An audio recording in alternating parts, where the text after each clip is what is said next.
85 வயதில் ஒரு தகப்பனுக்கு கிடைக்கக்கூடாத ஒரு வலியையும் வேதனையையும் இந்த இயற்கை இயக்குனர் இமயம் பாரதி ராஜாவுக்கு கொடுத்து விட்டது. திரையுலகை தூக்கி நிறுத்திய 2 ராஜாக்களில் ஒருவர் இளையராஜா, மற்றொருவர் பாரதி ராஜா. மகளை இழந்து ஏற்கனவே வலிகண்டு இப்போது மீண்டு விட்டார் இளையராஜா.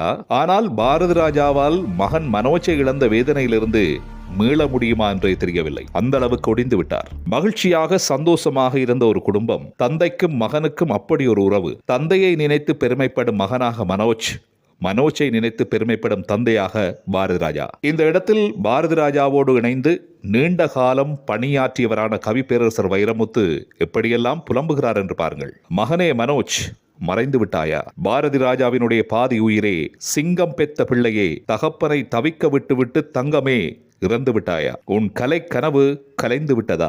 இப்படியெல்லாம் புலம்பித்திருக்கிறார் கவி பேரரசர் வைரமுத்து. ஒரு மகனை பெற்று அவன் எனக்கு கடமை செய்வான் என்றிருக்க, அந்த மகனுக்கே கடமை செய்ய வேண்டிய ஒரு சூழ்நிலை இருக்கே, அது கொடிதிலும் கொடிது. திரைப்படத்துறையை சார்ந்த பலரும் தங்கள் அஞ்சலிகளை செலுத்தி வருகின்றார்கள். பலர் நேரில் வந்து ஆறுதல் சொன்னாலும் வர முடியாதவர்கள் வேறு வழிகள் மூலமாக அஞ்சலிகளை செலுத்தி வருகிறார்கள். தமிழ் திரையுலகின் முன்னணி நடிகர்களான விஜய், அஜித், சூர்யா போன்றவர்களின் நெருக்கமான நண்பர் மனோஜ்.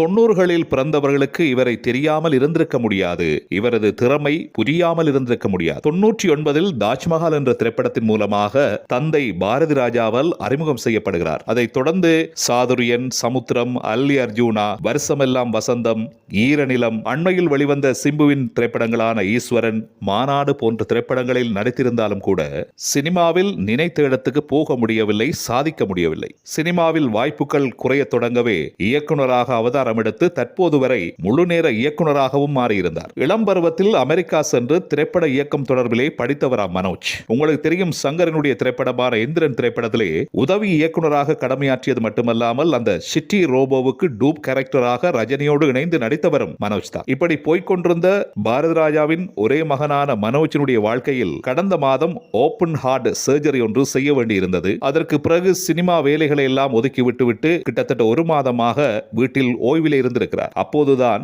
மீண்டும் திடீரென மாரடைப்பு ஏற்பட மயங்கி கீழே விழுந்து 48 வயதில் இந்த கலை உலகை விட்டு மனோஜ் மறைந்து விடுகிறார். தமிழ் சினிமாவிலே தொடர்ச்சியாக பல முக்கிய கலைஞர்கள் இறந்து வருகிறார்கள். பலர் வாழும் வயதிலும் சாதிக்கும் வயதிலும் மரணித்து வருவதுதான் கவலைக்கிடம். மனோஜின் ஆத்மா சாந்தியடைய நாமும் பிரார்த்திப்போம். இமயம் பாரதி ராஜாவின் குடும்பத்தினருக்கு எங்கள் ஆழ்ந்த அனுதாபங்கள்.